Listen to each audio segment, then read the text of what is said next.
ரேவதி, அப்படி என்ன தீவிரமா யோசிச்சுட்டு இருக்க? இல்ல, உன்னை காலேஜ்ல பார்த்ததுக்கும் இப்ப பாக்குறதுக்கும் நிறைய வித்தியாசம் இருக்கு. நீ உண்மையாவே டீச்சரா தான் இருக்கியா? அ- அதுல என்ன சந்தேகம்? நான் டீச்சர் தான். ஹே, நான் உன் ஃப்ரெண்டுடி. என்கிட்ட மறைக்கணும்னு நினைக்காத. சரி விடு, சொல்லக்கூடாதுன்னா வேண்டாம். ஏய், உண்மையாவே நான் என்ன பண்றேன்னு வெளியில சொல்லக்கூடாது. அதான் நான் சொல்லல. ஏன்னா நான் ஒரு அண்டர் கவர் காப்.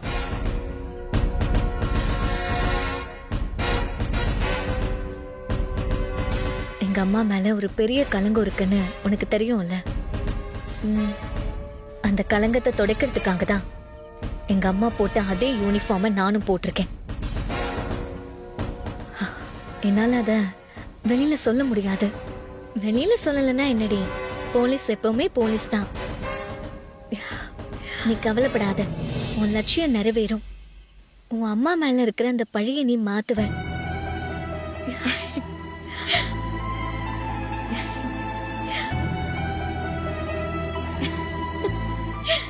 உன் லட்சியத்துக்காக நீ என்ன வேணாலும் பண்ணு. அந்த ஆண்டவனோட அருளும் என்ன மாதிரி உன்னை பிடிச்சவங்களோட அன்பும் உன் கூடவே இருக்கும். பட்டையை கிளப்பாயிலே. தேங்க்யூ.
ரேவதி, இந்த நேரத்துல இங்க என்ன பண்ணிட்டு இருக்க? தூக்கம் வரல, அதான். தூக்கம் வரலையா? ஏன், எதனா பிரச்சனையா? இவ்ளோ நாளா எவ்வளவு முட்டாளா இருந்திருக்கேன்னு எனக்கு ஏன் மேலே கோவமா இருக்கு. கெட்டவங்களெல்லாம் நல்லவங்க நம்பி இருக்கேன். ஆனா எப்பவும் எல்லாருக்கும் நல்லது செய்யற உன்னை கெட்டவன் நினைச்சு வெறுத்திருக்கேன். அதோட அவமானப்படுத்திருக்கேன். உன் மனசு காயப்படுற மாதிரி தான் நான் எப்பவும் பேசிருக்கேன். ஆனா நீ இதையெல்லாம் பெரிய மனசோட பொறுத்துக்கிட்டு எனக்கு எப்போ நீ நல்லதான் செஞ்சிருக்க. இதெல்லாம் நீ ஏற்கனவே சொல்லிட்டல, இப்ப எதுக்கு திரும்ப சொல்லிட்டு இருக்க? மனசு ஆறல. நானும் உன்கிட்ட எப்படி எல்லாம் நடந்துக்கிட்டேன்னு குற்ற உணர்ச்சியில செத்துட்டு இருக்கேன். எனக்கு இதுக்கெல்லாம் மன்னிப்பே கிடையாது. நீ இந்த மாதிரி கில்ட்டியா ஃபீல் பண்ற அளவுக்கு பெருசா எதுவுமே நடக்கல. சந்தர்ப்ப சூழ்நிலை நீ என்ன வெறுக்கிற மாதிரி ஆயிடுச்சு. இப்போ நீ புரிஞ்சுக்கிட்டல, அதுவே போதும். தயவு செஞ்சு இதுக்கு மேல இதை பத்தி யோசிச்சுட்டு இருக்காத. வா, வந்து படு.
சார்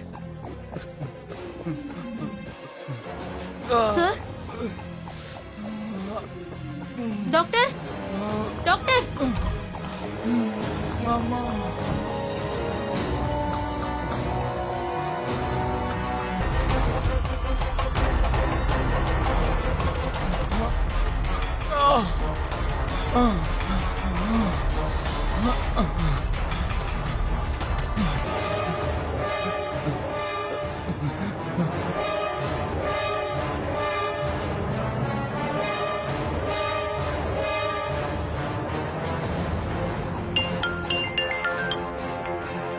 என்ன புது நம்பரா இருக்கு?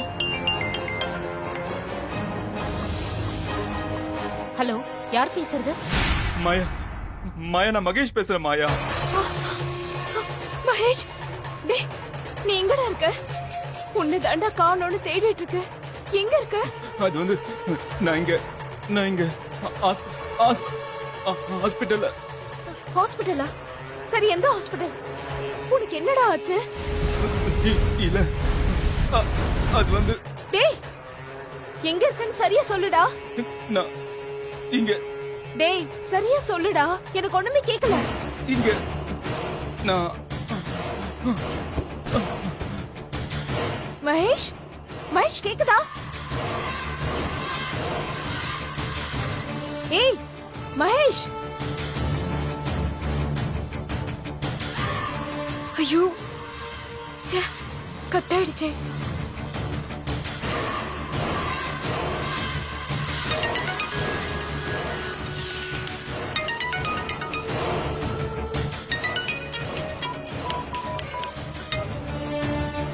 இது யார் நம்பர்னு தெரியலையே, போன் எடுக்க மாட்டேங்கிறாங்க.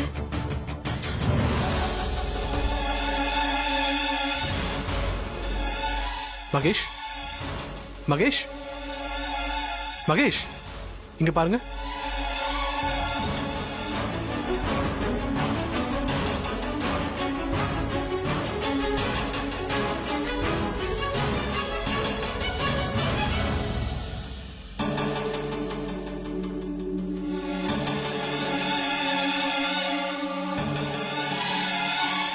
சார், கொஞ்ச நேரத்துக்கு முன்னாடி தான் சார் கண்ணு முழிச்சு பார்த்தாரு. அதனால தான் உங்களை கூப்பிட வந்தேன். அதுக்குள்ள என்னாச்சுன்னு தெரியலையே சார். திரும்பவும் கோமாக்கே போயிட்டாரு. ஓ, எக்ஸ்கியூஸ் மீ டாக்டர். வாங்க உள்ள வாங்க. ஹலோ வாங்க டாக்டர். டாக்டர். நானே உங்களுக்கு கால் பண்ண நினைச்சேன், நீங்களே வந்துட்டீங்க. அப்படிங்களா? என்ன விஷயம் டாக்டர்? மகேஷ்க்கு கொஞ்ச நேரத்துக்கு மட்டும் தான் கான்ஷியஸ் வந்துச்சு. நர்ஸ் வந்து என்கிட்ட சொன்னாங்க. நானும் வேகமா வந்து பார்த்தேன். ஆனா மறுபடியும் கோமாக்கே போயிட்டாரு. யூஸ்வலாக இந்த மாதிரி ஆகுமா டாக்டர்? இந்த மாதிரி கேஸ்ல ஜெனரலைஸ் பண்ணி எதையும் சொல்ல முடியாது. இவருக்கு இப்படி ஆகுது, தட்ஸ் ஆல். டாக்டர், இப்போ மறுபடியும் எப்போ அவர் கான்ஷியஸ் வரும்? Yes, I think is recovering. Any time முழிச்சு பாப்பாரு. சரிங்க டாக்டர். ஒருவேளை அவருக்கு கான்ஷியஸ் வந்துருச்சுன்னா எனக்கு கொஞ்சம் கால் பண்ணி இன்ஃபார்ம் பண்ணுறீங்களா? கண்டிப்பா சொல்றேன். அவர் மானிட்டர் பண்ணிட்டே இருங்க. Okay doctor.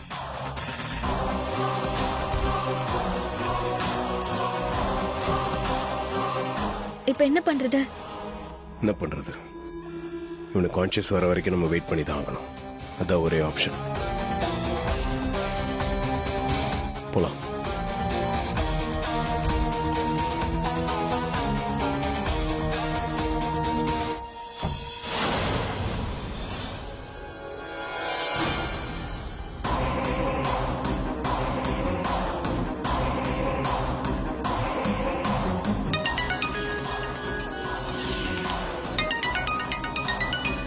யாருன்னு தெரியலையே. சரி, பேசி பாப்போம். ஹலோ ஹலோ, கொஞ்ச நேரத்துக்கு முன்னாடி இந்த நம்பர்ல இருந்து மகேஷ்னு ஒருத்தர் கால் பண்ணாரு. ஹாஸ்பிட்டல்ல இருக்கிறதா சொன்னாரு. இது எந்த ஹாஸ்பிட்டல்னு சொல்ல முடியுமா? நீங்க யாரு? என் பேரு மாயா. இத பாருங்க, மரியாதையா இது எந்த ஹாஸ்பிட்டல்னு சொல்லிடுங்க. சொல்லிட்டேன். Hello hello hello. ச்சே, என்ன போன் கட் ஆயிட்டே இருக்கு. என்ன பண்றதுன்னு தெரியலையே.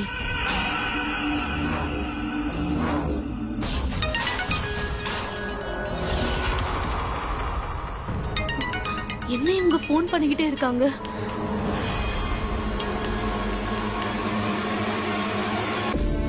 இதெல்லாம் நினைச்சு நீ கவலைப்படாத. இன்னும் 2 நாள்ல நீ ஆஸ்திரேலியாக்கு போயிடுவ. அதுக்குள்ள மகேஷ் கான்சியஸ் வந்துருச்சுன்னா எல்லா பிரச்சனையும் சால்வ் ஆயிடும். நீ நிம்மதியாவே கிளம்பலாம். சரி போலாம். இல்ல, நீ கிளம்பு. நான் கொஞ்சம் கடைக்கு போயிட்டு வரேன். கடைக்கு போறியா? பர்ச்சேஸ் எதுவும் பண்ணுமா? நானும் வேணா வரேன். இல்ல, நான் மட்டும் போயிட்டு வந்துடுறேன். ஏன், என்ன வாங்க போற? அது அப்பா அம்மாக்கு நாளைக்கு கல்யாண நாள் வருது. ஆனா அவங்க 2 பேரும் அதை கொண்டாடினதே இல்லை. அவங்க 2 பேரையும் ஒன்னா மணமேடையில உட்கார வச்சு பார்க்கணுன்றது என் ரொம்ப நாள் ஆசை. என் அம்மா பத்தி தான் உனக்கு நல்லா தெரியுமே. அவங்க இதுக்கெல்லாம் ஒத்துக்கவே மாட்டாங்க. நானும் ஆஸ்திரேலியா போறதால அட்லீஸ்ட் ஒரு சின்ன கிஃப்ட் வாங்கி கொடுத்துட்டு போனா அவங்க ரொம்ப சந்தோஷப்படுவாங்க. அதான் gift வாங்க கடைக்கு போலான்னு இருக்கேன்.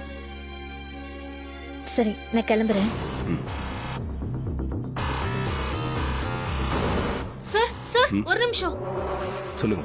அந்த மகேஷ் பேஷண்ட்டுக்கு கான்ஷியஸ் வந்தப்போ ஒரு லேடிக்கு என் போன்ல இருந்து கால் பண்ணிருக்காரு.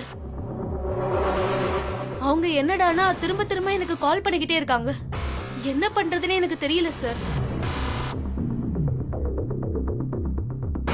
சரி, இனிமே நீங்க அந்த நம்பர்ல இருந்து கால் வந்தா எடுக்காதீங்க. மத்ததை நான் பாத்துக்கிறேன். சரிங்க சார்.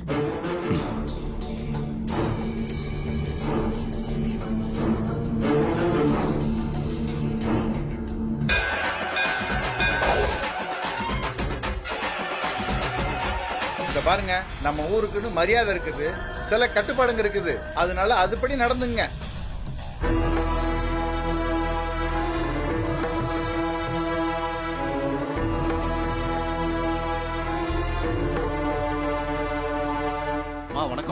வணக்கம். வணக்கம். எல்லாரும் நல்லா இருக்கீங்களா? நல்லா இருக்கோம்மா. ஏதோ முக்கியமான விஷயம் பேசணும்னு என்ன வர சொன்னீங்களே, என்ன விஷயம்? அது வந்துமா, கும்பாபிஷேகத்துக்கு இன்னும் 5 நாள் தான் இருக்கு. அதுக்குள்ள நம்ம கலச பூஜை பண்ணி ஆகணுமா? ஆமா, அதான முறை. தாராளமா பண்ணிடுவோம். கலசத்துல வைக்க போற நவதானியங்களை வச்சு பூஜை பண்ணிட்டா அப்புறம் கும்பாபிஷேகத்து அன்னைக்கு கலசத்துல வச்சு கோபுரத்துல பூஜை பண்ணிடலாம். இந்த கலச பூஜைய வழக்கமா சேதுபதி ஐயா தான் செய்வாரு. அவர் ஊர்ல இல்லாததுனால அவர் இடத்துல இருந்து உங்க பேரந்தாம இத செய்யணும். சேதுபதி ஐயா செய்யணும்னு சொன்னதெல்லாம் கரெக்ட் தான். அவர் இல்லன்னா அதுக்காக வெளியூர்ல இருந்து ஒரு சின்ன பையனை வர சொல்லி செய்ய சொல்லுவீங்களா? ஏன் உள்ளூர்ல ஒரு பெரிய மனுஷன் இல்லையா? ஏன் அவங்க செய்யக்கூடாதா? வெறுமா கலாட்டா பண்றதுக்குனே வந்திருக்கியா? எதுக்கு இப்படி கலகம் பண்ற? என் வீட்டுக்காரு ஊர்ல இல்ல, அவர் இல்லன்னா என் பேரன் தான் பண்ணுவான். அவன் பண்றதுல என்ன தப்பு இருக்கு? இப்படியே முறைன்னு சொல்லுவீங்க, நாங்கெல்லாம் அதை கேட்டுக்கிட்டு வேடிக்கை பார்த்துட்டு நிக்கணுமா? ஊர் காரியங்களை நாங்க முன்னாடி நின்று எப்பதாமா செய்யறது? கொஞ்சம் கொஞ்சமா இந்த பழக்க வழக்கங்களை மாத்துங்க. வெறுமா நீ நினைக்கிற மாதிரி எல்லாத்தையும் மாத்த முடியாது. எங்க குடும்பத்துக்குன்னு ஒரு கௌரவம் இருக்கு, மரியாதை இருக்கு. அதை நாங்க யாருக்கும் விட்டு கொடுக்க மாட்டோம். அதையும் உனக்கு புரிய மாட்டேங்குது. வெறுமா இதெல்லாம் பேசுறதுக்கான இடம் இது இல்லப்பா. இப்ப நம்ம வந்த காரியம் கலச பூஜையை பத்தி பேசுறதுக்கு தான். அத பத்தி மட்டும் பேசுவோம். இப்படியே பேசிட்டு இருங்கயா, என்னையும் பேச விடாதீங்க, நீங்களும் பேசாதீங்க. தனிகே, எப்ப கலச பூஜை பண்ணலாம்னு வச்சிருக்கீங்க? வர்ற வெள்ளிக்கிழமை நாளு நல்லா இருக்குமா, அன்னைக்கே பூஜையை வச்சுக்கலாம்னு முடிவு பண்ணிருக்கோமா. உங்க பேரனையும் அன்னைக்கு வர சொல்லிருங்க. அவர் கையால நவதானியத்தை கலசத்துல போட்டு பூஜை பண்ணிடலாமா? கண்டிப்பா என் பேரனை வர சொல்லிடுறேன். அவன் வந்ததும் அவன் கையாலே இந்த பூஜையை சிறப்பா பண்ணிடலாம். சரிங்கம்மா, இத பத்தி பேசதான் உங்களை வர சொன்னோம். மறக்காம பேரனை வர சொல்லிருங்க, பூஜை அன்னைக்கே பண்ணிடலாம். கண்டிப்பா என் பேரன் வந்துருவான். இந்த பூஜையை சிறப்பா பண்ணிடலாம். அப்ப நான் வரீங்களா? நல்லதுமா, வாங்கம்மா.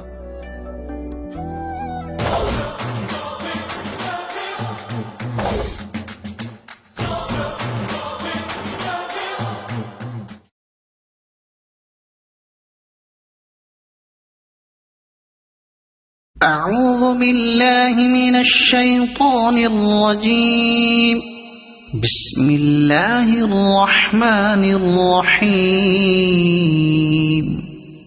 الحمد لله رب العالمين الرحمن الرحيم مالك يوم الدين إياك نعبد وإياك نستعين اهدنا الصراط المستقيم صراط الذين أنعمت عليهم غير المغضوب عليهم ولا